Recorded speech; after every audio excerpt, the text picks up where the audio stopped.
ready to learn with us on Bass University Live.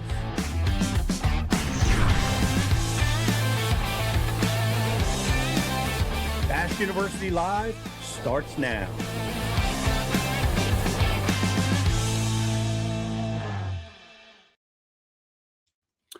Welcome to Bass University Live. Riz is on the road this week. He's down in Alabama. He was at the Ultimate Angler Challenge down on Lake Guntersville, and look forward to getting him back in the studio.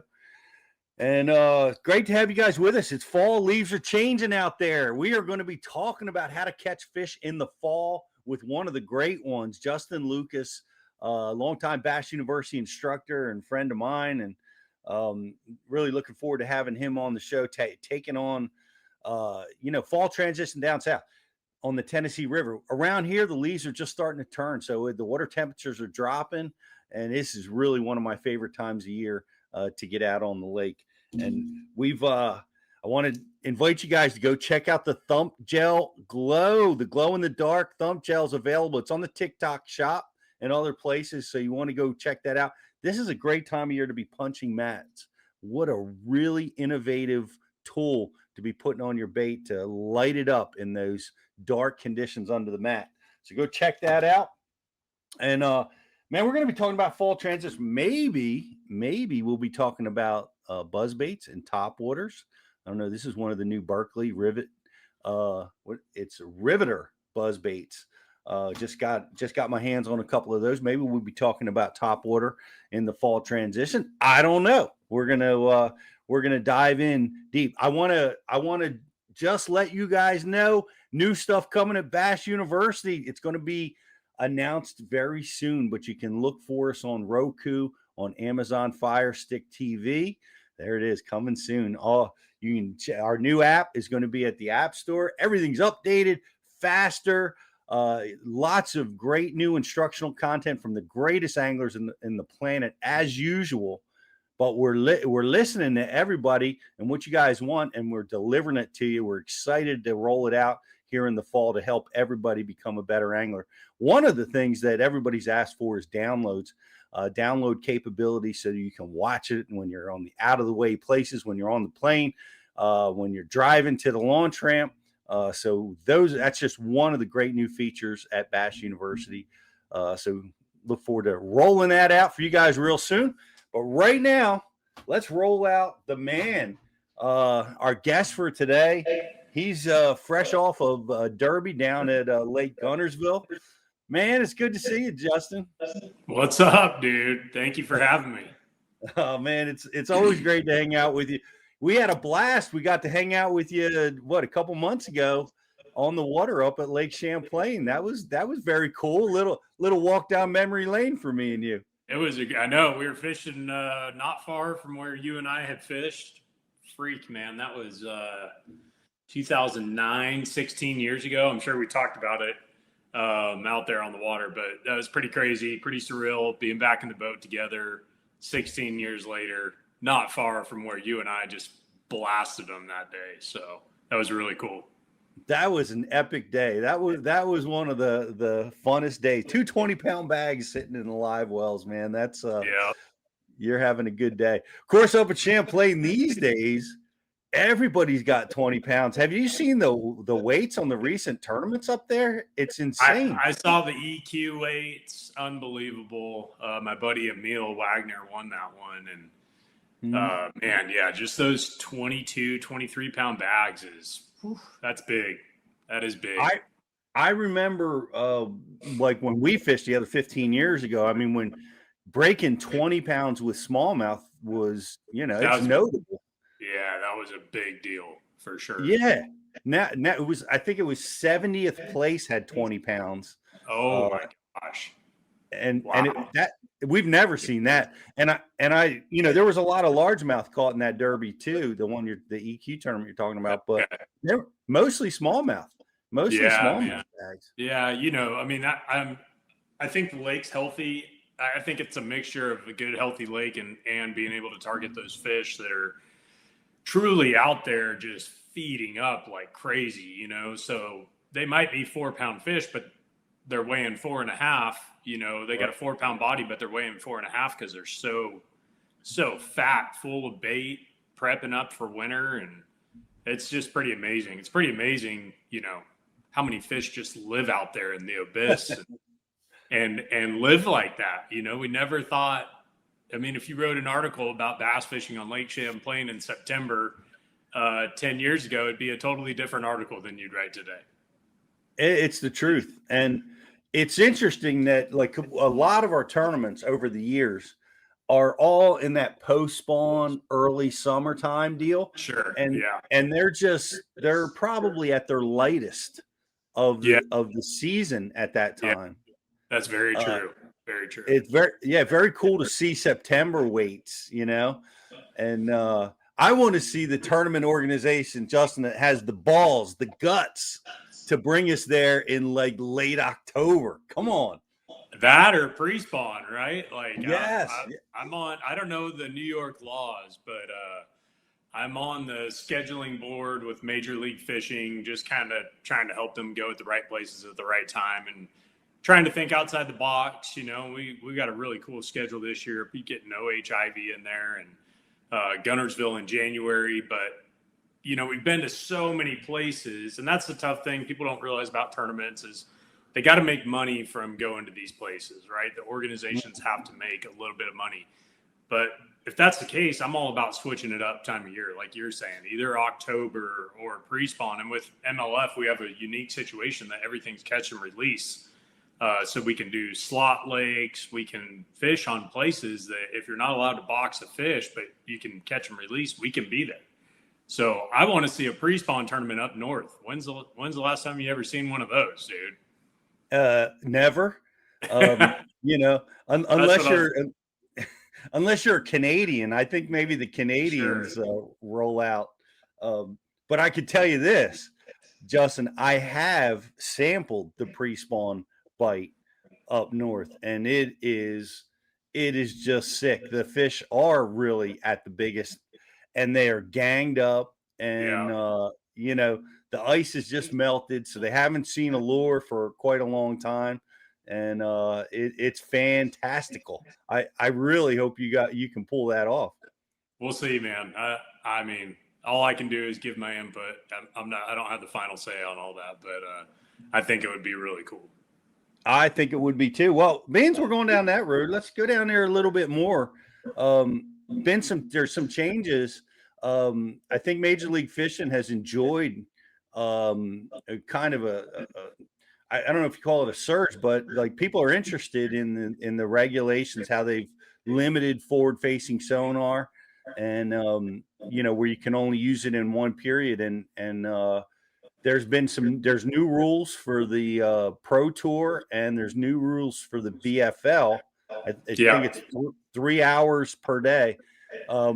What's your take on that scenario? I haven't read the rules for Toyotas and BFL, so I don't know how it's enforced or whatever.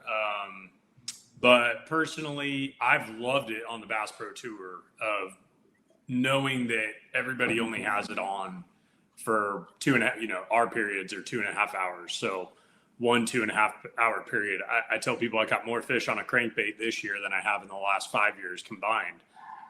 Because when you have to turn that thing off, you've got to fish crankbaits and a lot of these baits that you haven't picked up the past couple of years because you've been so glued to the screen. And I've really enjoyed it. It was probably the most fun I've had on the Bass Pro Tour in the last 5 years. I mean, to be honest, 6 years, 7 years, I don't know. Probably the most fun I've had, period. Like I really, really enjoyed it. So I hope that will transfer down to BFLs and Toyotas too, and guys will, get to experience the enjoyment of not having to look at your screen all day. You can when you need to, but you're going to have to turn it off at some point. It's going to be interesting. I've heard both sides of the aisle weighing in, positive and negative on. They like it, they don't like it. For I think no matter reason. what you do, you're going to have that on social media. Like, gosh, man, there's just no way really to make everybody happy. So, they took a chance and did it on the Bass Pro Tour and it worked. So I see them taking this chance, on the Toyotas and everything else. But it was our best year ever on the Bass Pro Tour. And, if they can find, I don't know if this is the final solution, but if they can, narrow their way down to the right solution for Toyotas and BFLs and keep as many people happy as possible, then they're doing something right. John Crew said something. I heard him interviewed recently, and they made changes to the elites for next season as well. And, he was commenting, he's been doing this a long time, and it's fun to have some changes in the format, because it's causing him to, strategize and have fun trying to think about how he's going to attack Sure. the variety of waters. And it's interesting. Justin, you're a tidal water guy. I'm, you've won down there. I was talking about, man, I still remember you up there in DC fishing that pier. Didn't you on the West Coast also get into a similar pier situation where you won that tournament out there? It's pretty unbelievable how kind of similar those did look and set up to each other. The West Coast, it was a real old pier in a canal where they were spawning.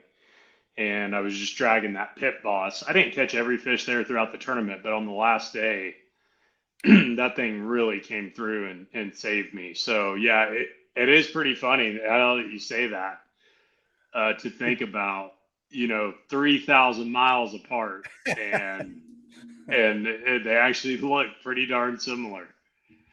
Look at that. See, if you ever have a tournament at either one of the places again, you just have to lock through the Panama Canal, come up the coast, and you maybe can fish both piers in the same day.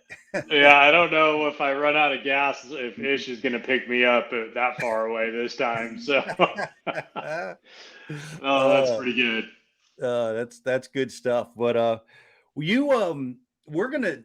let's talk about this.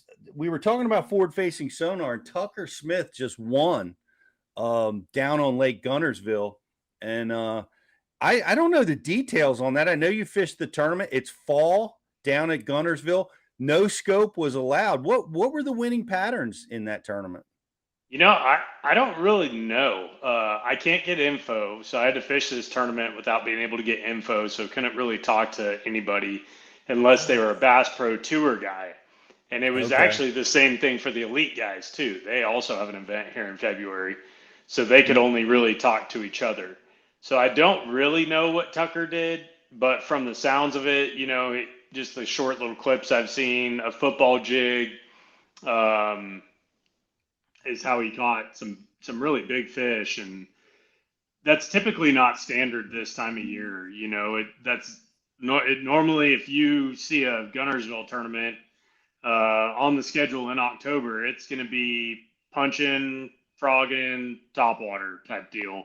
And, Tucker thought outside the box. And I think another thing that I think helped him quite a bit was there was quite a bit of current still getting pulled, or water getting pulled. And Gotcha. anytime that happens, I just really believe there's a lot of fish that live out there on the main river and all these main creeks and, out kind of deeper all the time on the Tennessee River. But especially without scope, if there's not current getting pulled, they tend to suspend more.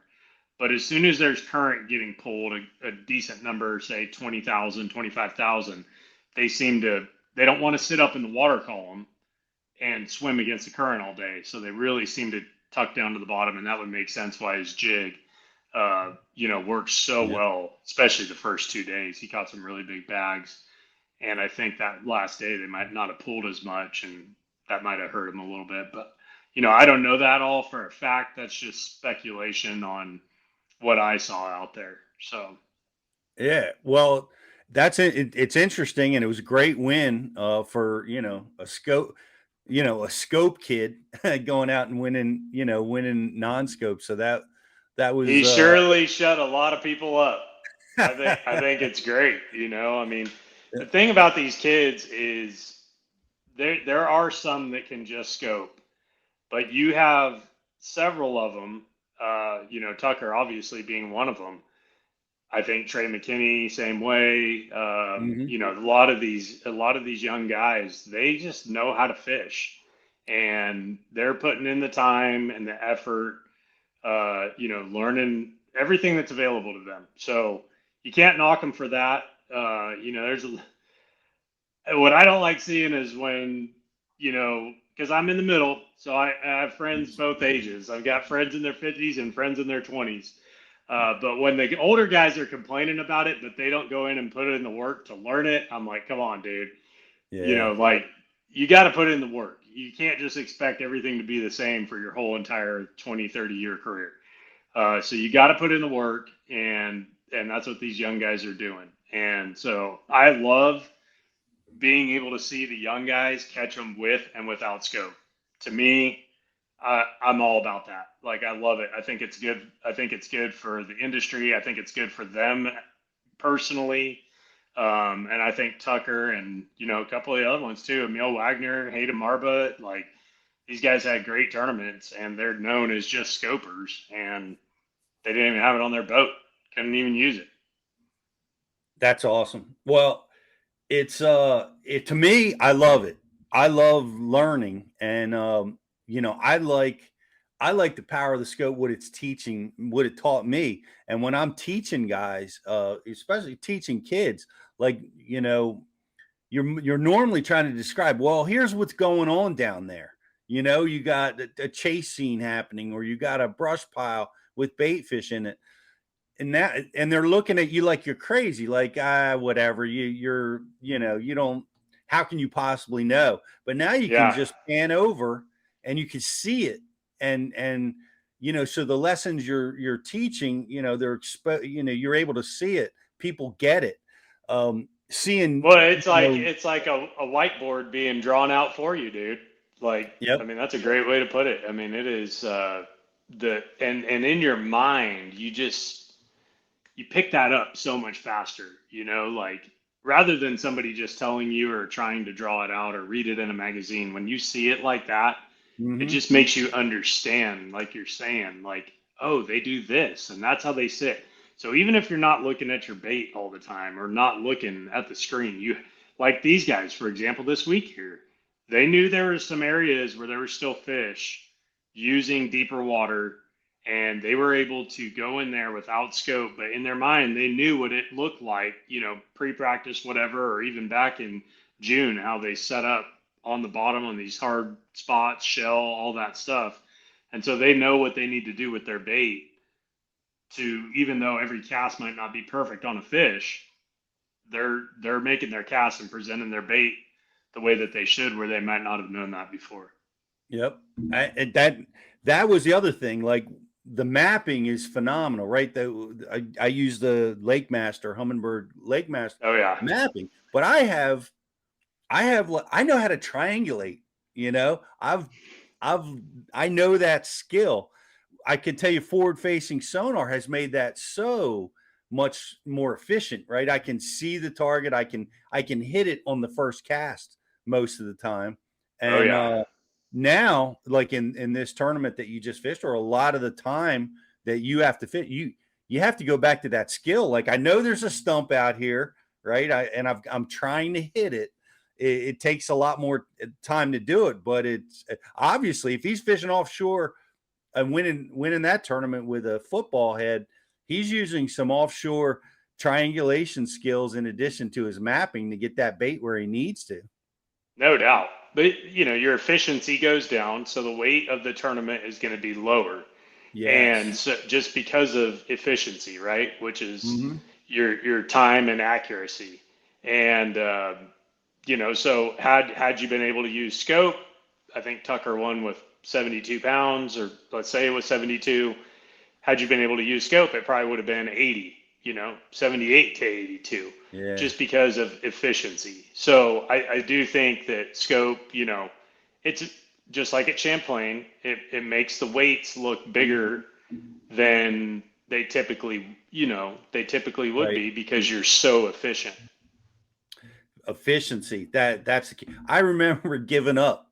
Like, I don't know if you've ever been out there. Like, I know there's a brush pile here. I found it, and I've thrown for 20 minutes, and I cannot locate it. And I mean, I think about remember how much giving time up. that is. That's so much time wasted. I did it a million times, dude. Yep. I did it a million times. And the clock's ticking and time's way efficiency. You said it so well. That's it definitely it improves efficiency by 100%. But we want to talk about fall transition, and you just got done fishing on Gunnersville, and it's October. It's a grass lake. It's on the what's happening down there. You talked about punching and frogging. Is that the stage that they're in right now? Yeah, I think it's really about to get better right now. Okay. Our nights have been getting cooler leading up to this event. Leading up to the event, it was not warmer, but it just wasn't really cooling down. And, the days are still kind of long. We had a lot of sun, just not a lot of things to make the shallow grass bite, in my opinion, like really shine. But what's going to happen now is the nights get colder, the days get shorter, the grass starts breaking up, and these really thick mats that were a needle in a haystack to find the bass, they're going to start really having a nice canopy over them. And the frog bite's really going to start picking up because of that. They were just choked out. There's so much hydrilla on the lake right now, and a lot of it is just really choked out, just too much again to be efficient, right? Like it's just hard to find them because there's so much. But now it's really going to start changing, and that's a cool thing about this lake is there's so many different ways to catch them down here. Me personally, I was throwing a buzzbait and a topwater and punching a little bit, and I had a great practice with the topwater and buzzbait and even a glide bait, and felt like I felt like I could compete, but the way the weather set up and some things, it just didn't work out. So, but to me, I just have a lot of fun throwing topwater. Like I just love it. If I'm going out there and I'm going fun fishing, like I'm gonna punch, but I'm gonna throw a lot of frogs.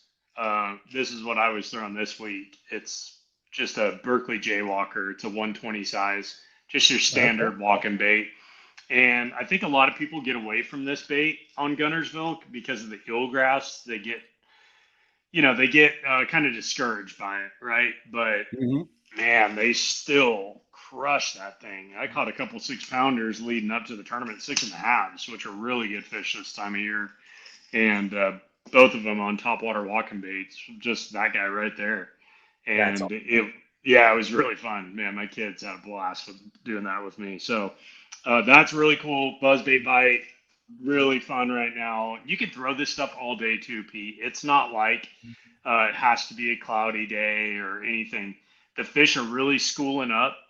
So even on I like throwing this stuff like further down the lake, away from the big grass mats and stuff, where more of the grass is submerged and the fish they school up on these points, and anywhere from 2 to 8 feet of water on the edge of the grass where it breaks, and they're just running bait up and down these points. And then if you get on some shallow like flats of grass, like Browns Creek, for example, right now, there's a ton of milfoil in there, and it's just submerged, but it's everywhere. You can just pick up a buzzbait and go in there and just cover a ton of water. It doesn't matter if it's sunny, cloudy, does not matter. Just put a buzzbait on and put the trolling motor down and go fish, and you're going to catch fish on a buzzbait. And then you run over to Allred's Creek across the way, and you have edges of hydrilla, and you throw the walking bait. Like, it's really fun right now. Of course, this guy been catching a lot on that Berkeley Swamp Lord, the frog in the mats. But this didn't shine last week, and it's going to start shining coming up now that those mats are breaking apart, not being so choked out. Those fish are going to be able to blow through the top and really start getting the frog good the next few weeks. Yeah, that Swamp Lord is we filmed up on Champlain with that a little bit. That frog is taking the world by storm. So we look forward to hearing about the details when it really starts getting going. Yeah, it's almost there. I want Go to. ahead. Here's the deal. The eelgrass. You said it, man. It's this time of year the grass is dying and it's frustrating. And I'm wondering. I want to share a tip that I've learned, and I want to know if you have any for dealing with this. Okay. Like when you're dealing with topwaters or buzzbait, anything. Really, the only thing that doesn't foul you up is like flipping or pitching, but Sure. because a spinnerbait, a chatter, everything's getting in that grass. But one or the floating grass, and the floating grass happens because the grass is dying, it's breaking off with the wave action or boat action, and it floats and creates these mats, that are floating on the surface. But what I've noticed is there's bubble trails on the water surface, and I don't really know exactly why this occurs, but I see it everywhere I fish this time of year. And they create lanes, like you'll see lines of these little bubble trails. And everywhere there's a bubble trail, that's where the grass is. That's where the dead grass is. So you can throw your bait in between those lanes of bubble trails, and you can get a few more cranks out of it before it gets fouled. Yeah. Like it just makes you a little bit more efficient because, Sure. You're going to be picking the grass off. But that's one tip that I've found that helps me not get so frustrated when all that floating grass is everywhere. Yeah, I mean, what I tell myself, like with the walk-in topwater, the jaywalker this past couple weeks, throwing it around, it's very frustrating. I slap my bait on the surface a million times a day, I feel like. Mm-hmm. But I'm also like, man, if I'm showing them something that they're not seeing as much because everybody's frustrated throwing it, then, hopefully that's an advantage for me. I had 17 and a half pounds a day, had a chance to make the top 50, didn't capitalize on it, but it wasn't a terrible tournament. It wasn't a good tournament, but I caught a lot of fish and it was a ton of fun. And if you're just trying to go out there and have fun, and if you just pick this up and just know you're going to get some grass on the bait. But I throw braid with a 17-pound mono leader, so I can slap it hard against the water and just knock it off. It seems like every other cast or something. But I'm like you, where I'm picking these lanes out too, where I'm throwing, and I try and make the most efficient cast possible. And if I come into a patch of grass and I burn it in, get it off, and right back out there, So Yeah. And if it's too much, then maybe you pick up the buzzbait. It's not going to snag. It's not going to snag quite as much. But what's unique about the eelgrass is so it's all year long, the eelgrass. Number one, the boat props do cut it up, and all the boats cut it up. But what I've been told by a TVA guy is that it actually naturally it uproots itself to spread. And that's why there's always so much eelgrass out here on the surface at Gunnersville, because it naturally uproots itself to spread further. And I thought that was really interesting because I basically asked the guy, like, can you guys even is it possible to get rid of it? And he didn't seem that confident that it could ever be get rid of because of that. So I'm sure there's some type of solution, but it might be detrimental. I think it's really helped the lake. I mean, you see the weights from this tournament past week, and 17 and a half pounds a day, I finished 62nd. If you told me that was the case, and if you told me I had 15 pounds a day and wasn't going to be in the top 50 in that October tournament on Lake Gunnersville, I tell you were crazy. So the weights were phenomenal. They were. And you're right. The grass has a lot to do with it. And that lake is amazing. All the fishing pressure it gets, and it just, it keeps delivering. Maybe the grass has a lot to do with it. I love your comment though. And I think that's the key, is not to get frustrated, because a lot of guys are going to get frustrated and they're going to put that topwater down, and it's going to leave those opportunities. So keep your head in the game, guys. And just, and this is what I was just working with my son the other day on, is shorten up your casts. Like with a topwater, we want to make real long casts a lot of times, but man, is that inefficient when the grass is floating. Shorter casts can be better, right? It can be better. The only thing you've got to be very cautious of is, so I do like doing that, But if I'm doing that and there's any kind of breeze or anything that's going to help me move my boat, I'm going to use that because I don't want to be hitting my trolling motor for fish that are 30, 40, 50 feet away. I want to be touching the trolling motor as least amount as possible. So that's a really a really juicy tip here for you guys. But if you really want to be efficient with it, yes, get the wind, get any kind of little breeze at your back. Don't touch the trolling motor that much, and you can make those really short, accurate, efficient casts. Um, and you're not going to spook those fish away that are close to the boat. Interesting. Yeah. Well, it's funny you say it brought another tip to mind because I fish around the current a lot.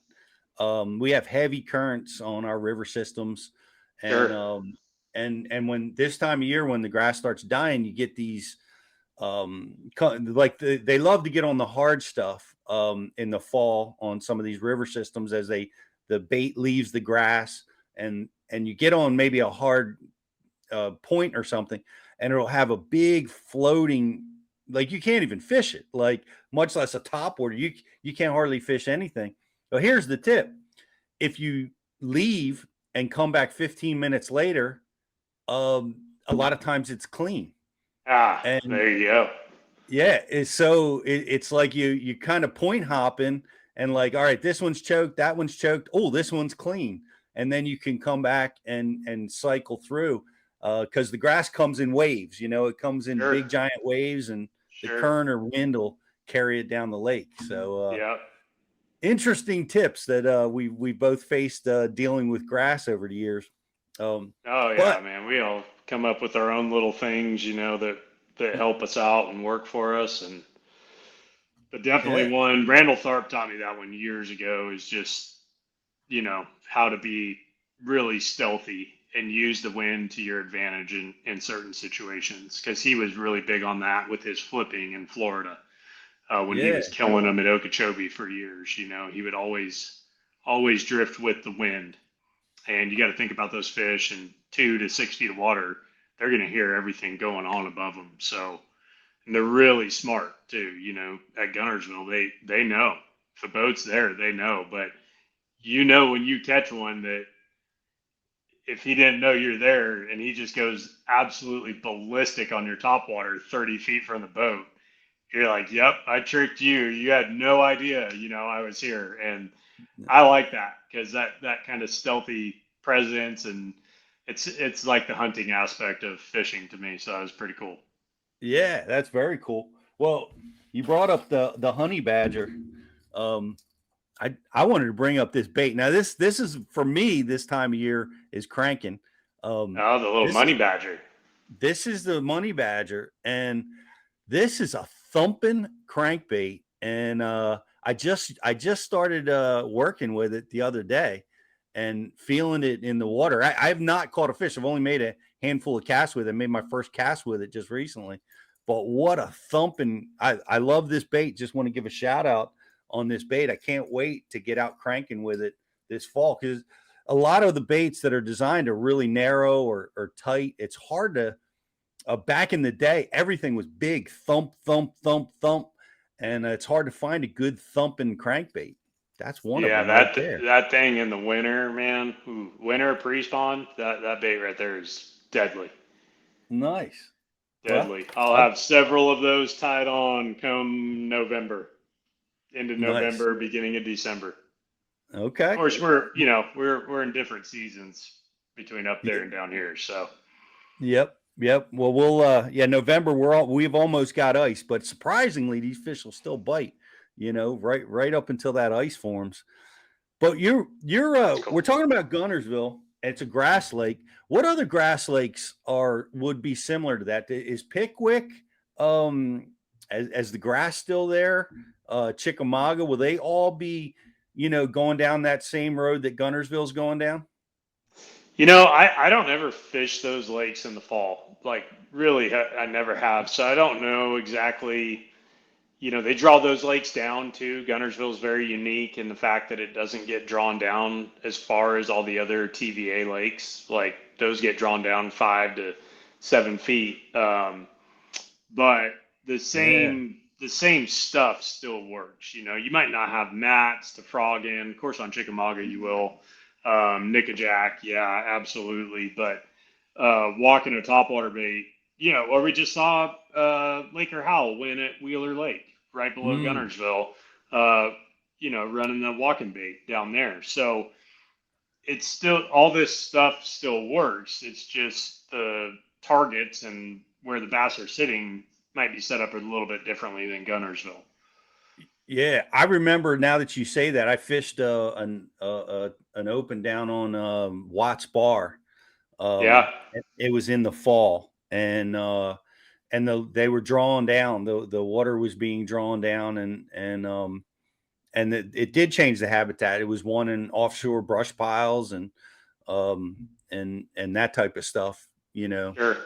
in a very very tough tournament, Or but Kentucky Lake, you know, like Kentucky, I've heard for 20 years, 15 years since I've been living out here, like the walking bait like a jaywalker over those shallow bars in the fall, that bite can be unbelievable over there, you know, and it's not necessarily over grass. Those fish will use those shallow shell bars that yeah, 2, 4, 5 feet. And that's the thing about a topwater too that I've come to realize more. Like I'm not afraid to throw a topwater in 6 feet of water, even if the fish are on the bottom, if the clarity is right. And I know this is what scope has taught me. Like if I can get that fish's attention, I have a chance to get them to come. And so if I'm fishing a little bit deeper with my topwater, I'm going to be more aggressive with it and really try and make some noise out of that thing and some commotion to get those fish to come up. So, and same thing shallow, you know, if I'm super shallow, I don't need to be as aggressive with the bait. I can be quieter and, you know, walk it more steadily and just real softly. And that's when you'll get those fish to commit. You know, if you're walking it too hard, a lot of times on those shallow fish, they might be spooked by that. So that's just something to think about too, is how deep are you fishing? yeah. You know, where are you trying to call those fish up from with your top water? And you brought up Laker Howe. Lake Wheeler is where he won. That's a Tennessee River Lake. Yep. I wanted to ask you if you knew, because he was talking about the big gizzards coming up on that bar that you know, and the bass were attacking those big gizzard shad. That's why, well, that's how he was successful. What's going on with the gizzards that time of year? Are they doing a false spawn or what's happening with them? I don't know that they're doing a fall spawn, but you just see that you spook those things all the time with your trolling motor and you see them take off and they're, you know, 5 to 8 inches long, 10 inches long. So I just think the big bass really love eating those.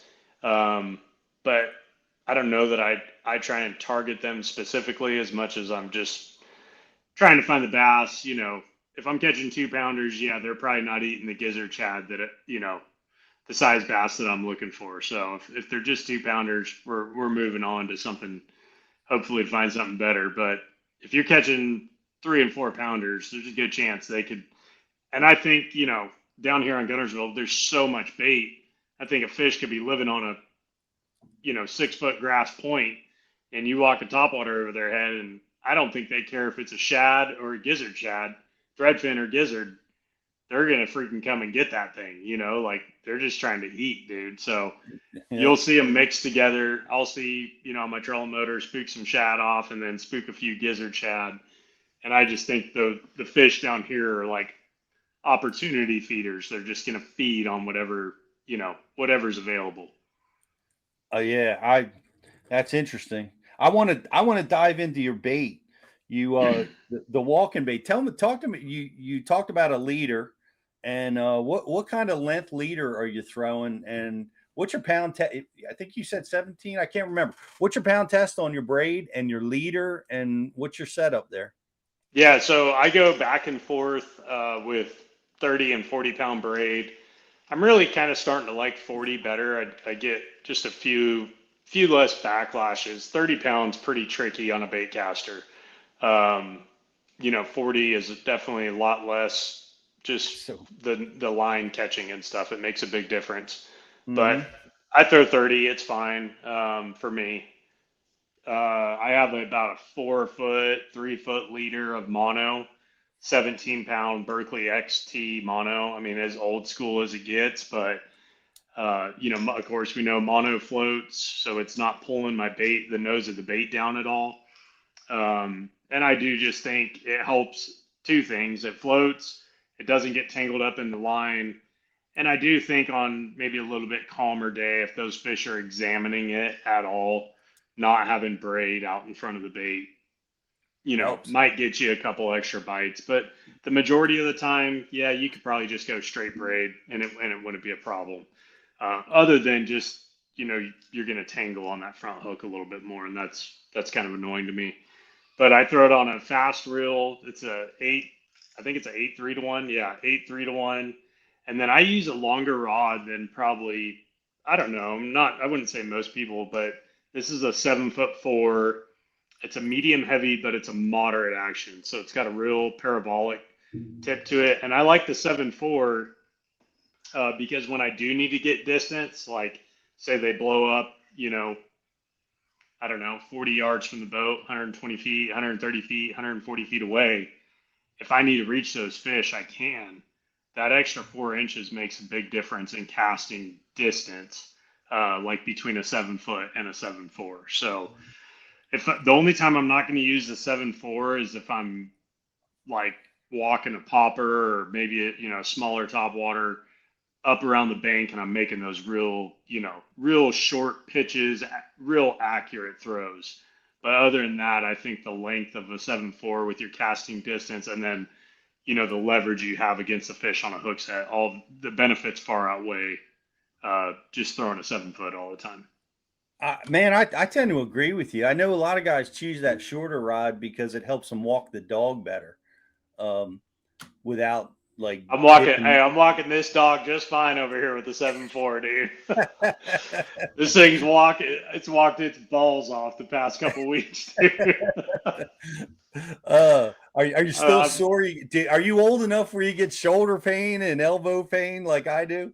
Not yet. I've had a couple wrist injuries, but I feel like I'm past that. I was thinking about that yesterday morning. I haven't had any wrist problems in a few years now, thankfully. So that's good. Yeah, I tripped on Polinick's dog years ago and sprained my wrist.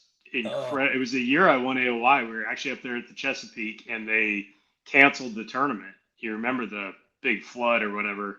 Yeah. They canceled that event. Yeah. I could barely fish, man. Like I fell on his dog and I tripped backwards on the picnic bench and just it was really bad. I was taking like 1,500 milligrams ibuprofen a day just trying to get through the tournament. And when they canceled that, I'm like, oh, thank God. Like I can rest up. But that lasted like a year. Like it was bad. And then I went kayak fishing on the New River. Actually, I think it was Virginia, West Virginia, right in there. And I went down some rapids and got my paddle or the oar kind of stuck in some rocks and jacked up my other wrist doing that. So I'm trying to do everything like, everything I do, I try to make sure it's protecting my wrist at this point because I've had an injury on both and I don't want to deal with that anymore. Other than that, a good, nice, light 7'4" rod I can walk. I've walked that Topwater. There's no telling how many miles the past few weeks. Yep. I agree with you. I think for guys that struggle with it, because for some guys like have they want to snap down when they're making that bait dance and that they're comfortable doing that. But I've learned to snap to the side and the benefits of that longer rod. You said them: casting distance, pressure you can put on the fish, and it's really braid's a big deal too.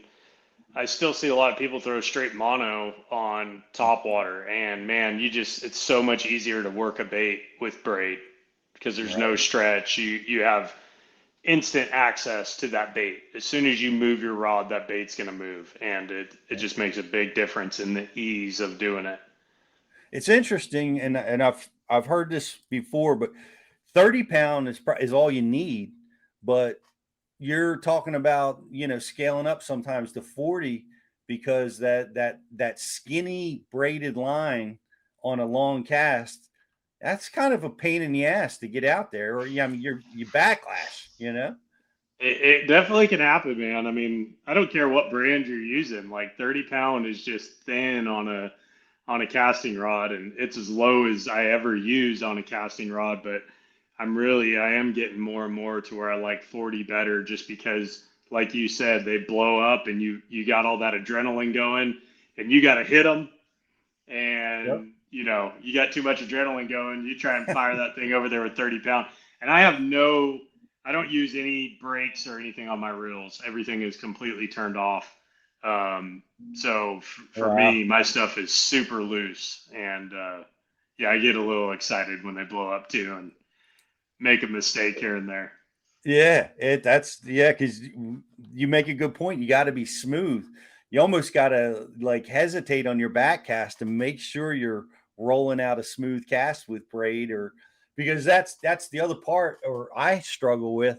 Man, once you blow up a braided reel, all right, just cut the line, retie, grab a new one. Yeah, We'll take care of that later. for sure. That's a pain. Yeah, that's too much. That's too much to deal with. But I love the, you said something, and I want to spend some time because I'm dealing with this and working with guys. Guys, you got to turn those brakes off. You got to practice your casting. Your distance and your accuracy go through the roof when your brakes are off. Yeah, Right? that's very true. Yeah, I just it's just one of those things. If you don't do it very often, yeah, I can see. But if you're out there fishing and you take advantage of turning the brakes, you're just going to cast it easier. It's going to go further, easier. Like you said, you're going to be more accurate. It's just, I mean, when I'm skipping docks and under trees and pitching and flipping, it's just everything is easier when I do it that way. And yes, I've been doing it a long time and obviously have a lot of practice with it, but that's one thing that the average guy could probably, do is turn him back a little every time he goes out, turn him back a little more, and just get better and Yep. better at doing that. And he's going to be like, man, I shouldn't have ever had those things turned on. So I tighten my drag down all the way, pretty much everything off. Number one goal is to make good casts, get a good hook in the fish, and then I can think about the drag and how I'm going to fight that fish and everything. But I remember David Dudley saying that long time ago, that he turns his drags all the way, cranks them all the way down, so he always makes sure he gets or hook past the barb in the fish, and then you worry about after that. Okay, where are we going from here? And the only Yeah. exception to that I've seen is, maybe a little tiny drop shot hook, or with Hmm. this minnow, a lot of times they might eat the minnow like right at the boat or pretty close to the boat. They're coming back following it, and having your drag a little bit loose. Then when you start reeling into them, you'll see a lot of guys where the drag's real loose. But other than those two things, even on my Topwater, like I said, it's a pretty parabolic rod, so I'm going to make sure I get a good hook in the fish, and then I'll open the bail or loosen the drag if I need to. Yeah, I agree with that, and I think that's great advice for everybody listening to this. The casting, the thing that I've noticed when guys are like you mentioned, pitching and flipping, you can't imagine when you have brakes on it or spool tension, you have to push that bait out there so hard that your bait lands louder. It lands higher. It comes higher off the water surface. Your accuracy goes down. Yeah, Everything's punished uh, with brakes, and you need to turn them down. Here's the thing, Justin. This is the one thing that you can practice at home. You know, that's true. there's That's no true. reason that you can't show up ready to go with lower brakes. Yeah, I'm with you on that. It's we talk about casting targets, and ski was on the show, and when he retired, well, he just retired, but he was just on, and he was talking about what kind of how much importance he placed on casting, and Mm. he practiced a lot Hmm. to get his casting to where it was. So you're another guy, stepping out and saying, man, This is important stuff. And guys, you can do this at home. You don't have to launch your boat to become a good caster. So take advantage of that.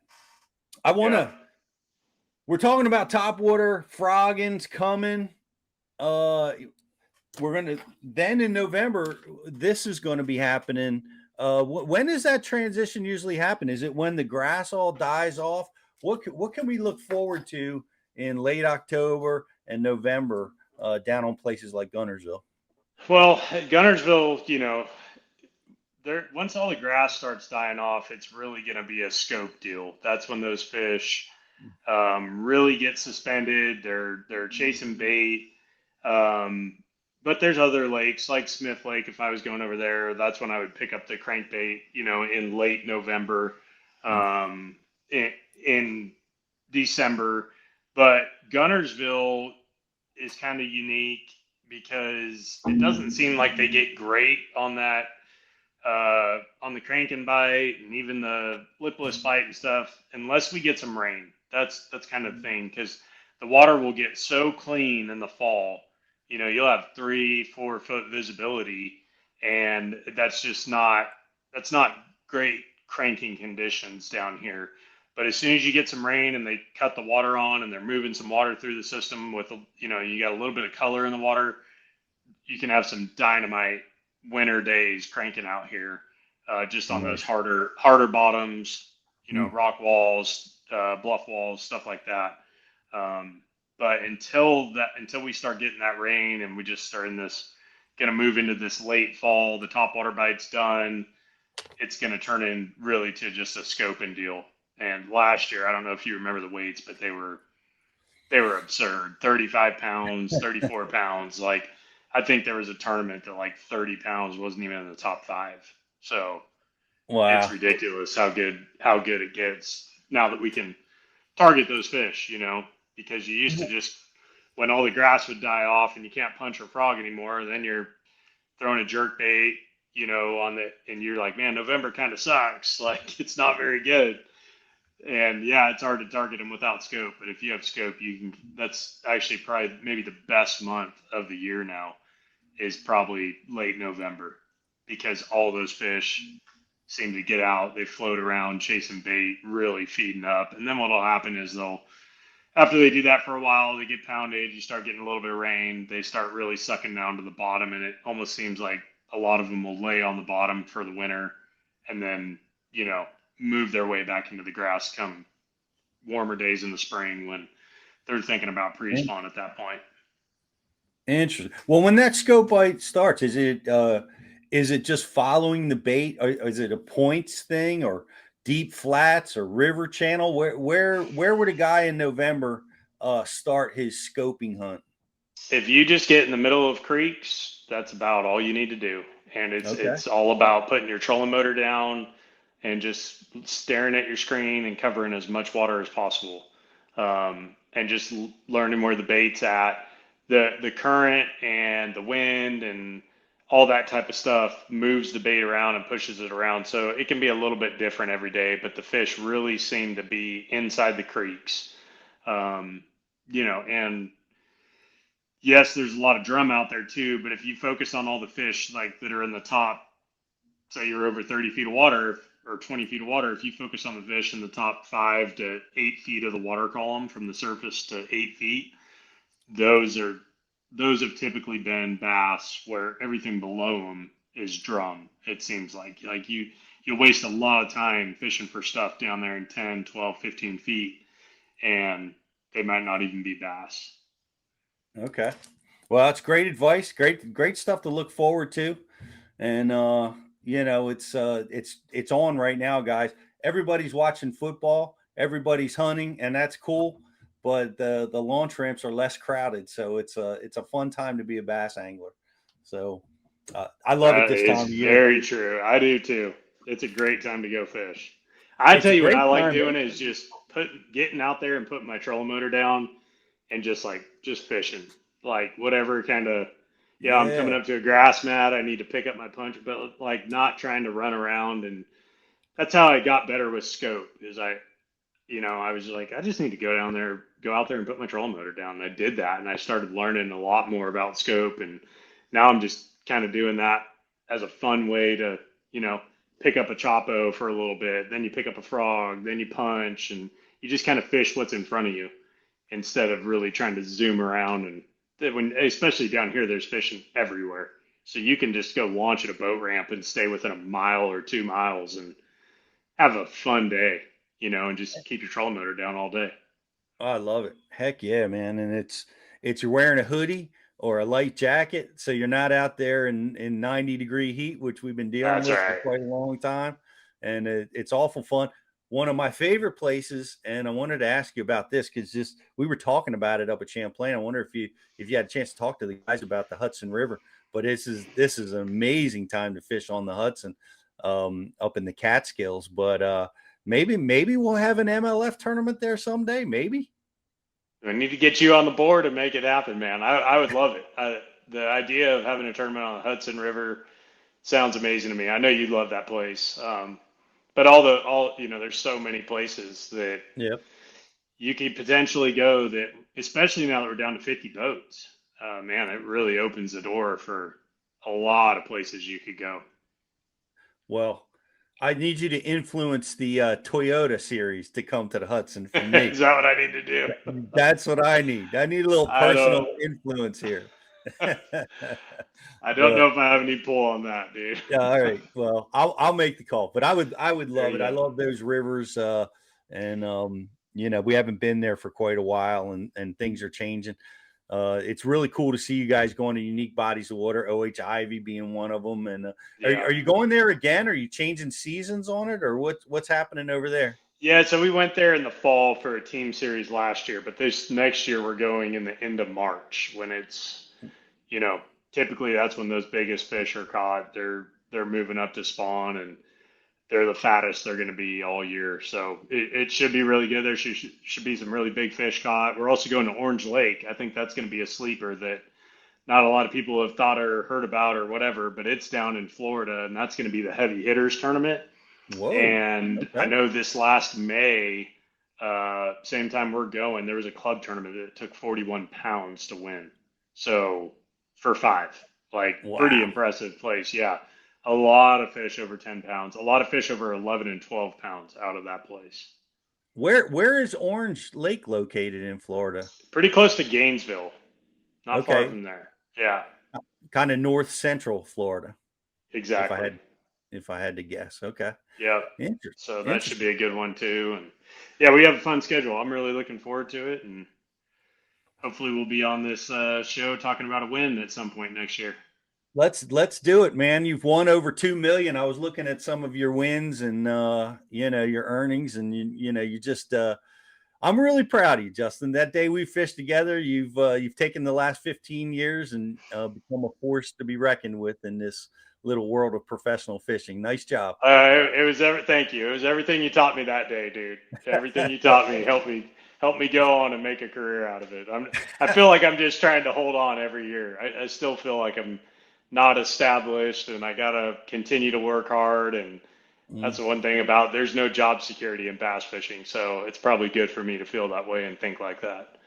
It is. It's an ever changing, evolving, and use our motto, man. Never stop learning, and I think you've epitomized that, and that's really the key in anything that you're doing in life. Certainly in the world of fishing. So. Keep it going, brother, man. We look forward to celebrating a win with you real soon, and then enjoy this fall fishing, and we'll see you down the road. And we'll see you at Bass University. We're going to be releasing. We'll let you know when that is, Justin. You did one of the most consistent ways to catch fish is a wacky worm technique with the General, and man, you've brought that to the next level, and we're bringing that to Bass University. We're going to be releasing that in just a couple of weeks. So thank you for that. Awesome. Heck yeah. Yeah, thank you for all you've done for Bass University. I appreciate that, and we look forward to catching up with you real soon. All right, much love, guys. Thank you. Thank you, Justin. We're going to take a quick commercial break, and we'll be back with more Bass University. We're off the clock to clock more fish, to fill our live wells and empty our coolers. because there's more to explore. The latest Humminbird fish finders work fast, see clearly, and know all the best spots. They fish even smarter paired with the Minn Kota and break down the water like never before. If you like your plans loose and lines tight, then it's time to explore. Only with Humminbird. Get right to the fight. New Mega Live 2 forward-facing sonar puts you on more fish with an ultra-clear, rock-solid picture of underwater action. Next-gen clarity, next-level fun. Only with Humminbird. Do you love bass fishing? Then you have to check out Bass University. Access over 1,000 bass fishing seminars and episodes. Get discounts on the tackle from your favorite tackle brand. Learn the latest techniques from the top pros. And never stop learning. And never stop learning. And never, ever stop learning. Welcome to the Bass University. Welcome to Bass University. Welcome to Bass University. Welcome to the Bass University. Welcome to Bass University.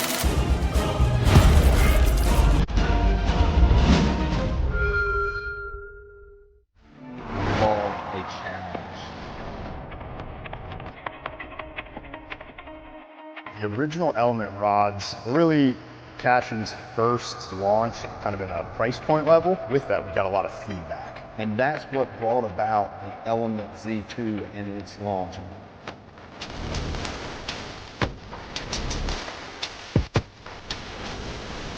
The most affordable American-made rod on the market. Mother Nature may be tough. I'm tougher. I'll take you where chaos is the cost of entry and where the fish are worth the fight. Because the bigger the question marks, the better the quest. Welcome back to Bass U Live, everybody. JH, another Justin in the house, man. He's pretty special guy, man. He's done some tremendous things in this sport. No doubt, Lucas is the man. Looking forward to seeing him get a win this year. Yeah, I love talking about that topwater, man. What a deal! It's fun stuff. Fishing a whole tournament. Laker Hal did it with a walking bait. Justin just fished his entire tournament. Randy came in what, third? That's right. Yeah, he was throwing that same topwater that Laker was throwing. So no kidding, man. That topwater's definitely got some sales coming in at Tackle Warehouse after those past two events. Yeah. Wow. Look at that. What was that exact bait they were throwing? I forget what the name. Livingston.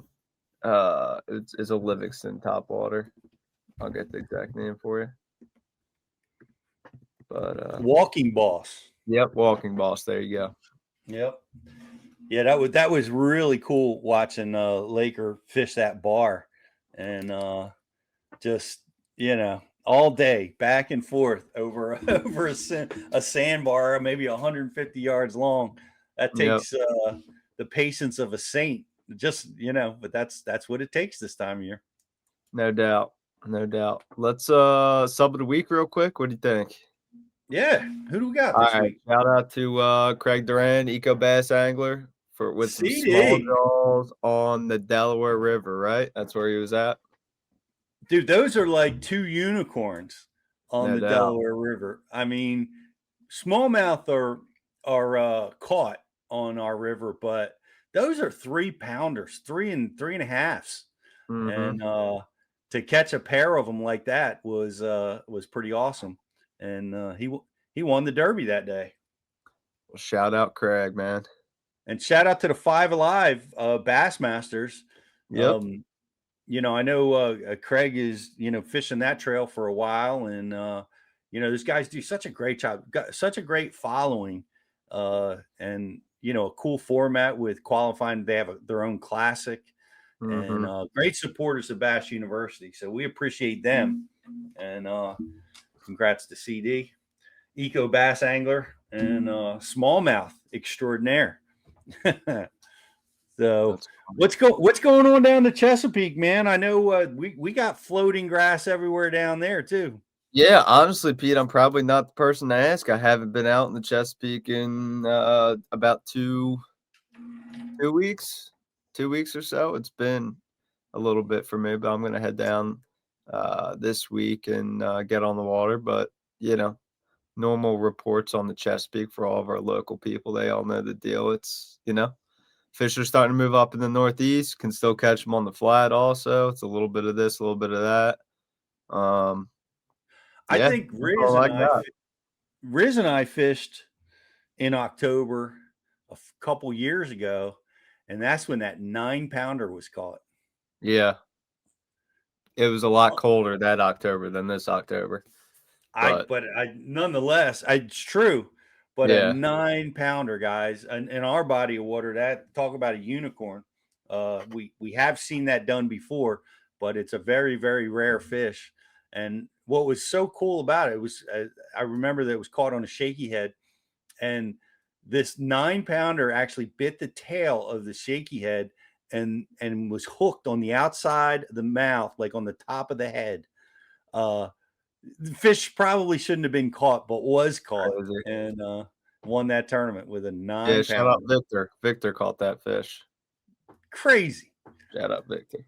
Yep, that's crazy stuff. I got a couple. I got a couple baits. I made a little TW order, Pete. So I'll run through a couple baits that I got for this. Some of the this is a new segment of the show.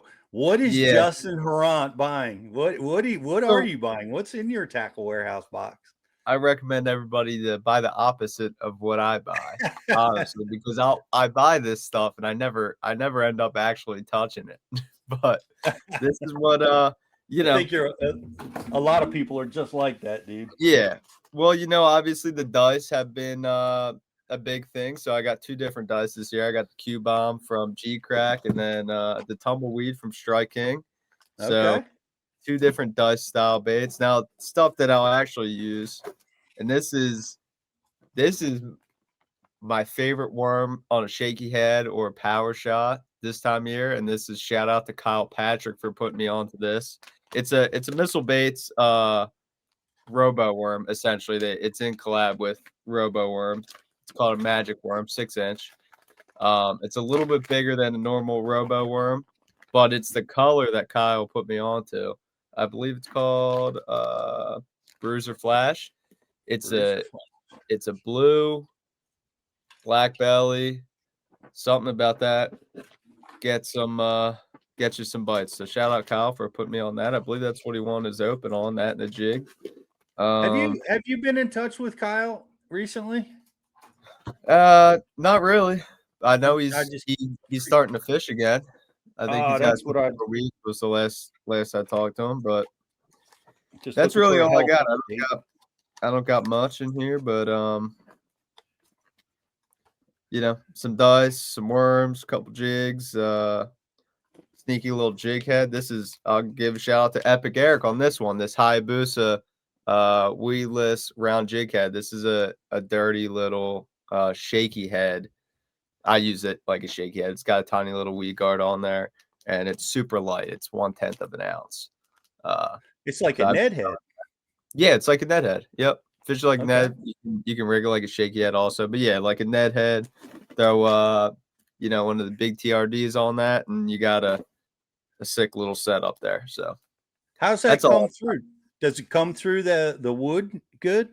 Yeah, it does. It's super light, so it comes through everything pretty good. But it's got a unique little double weed guard on it that I'll pull one out and show you, Pete.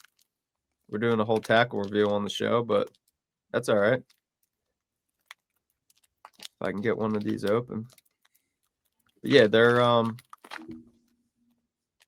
you'll recognize the weed guard. You've seen it on a couple jigs. I know you have, that we've thrown on the bay in the past. But it's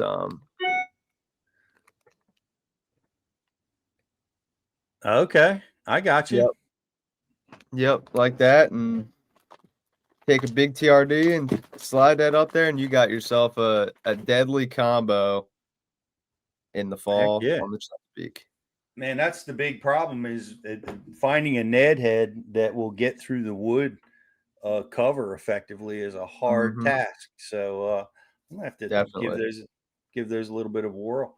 I'm excited. Like I said, you were out with me when I was throwing the Badger crankbaits, the Money Badger, the thumping variety, which I'm really excited to explore that bait a little bit further, and really the same body in a square bill design, really an accentuated square bill, tight little bait. That's a cool looking crankbait.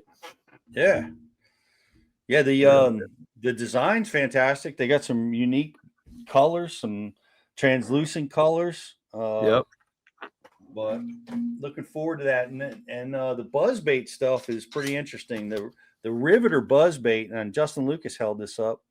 And the keys here is the noise that they're making.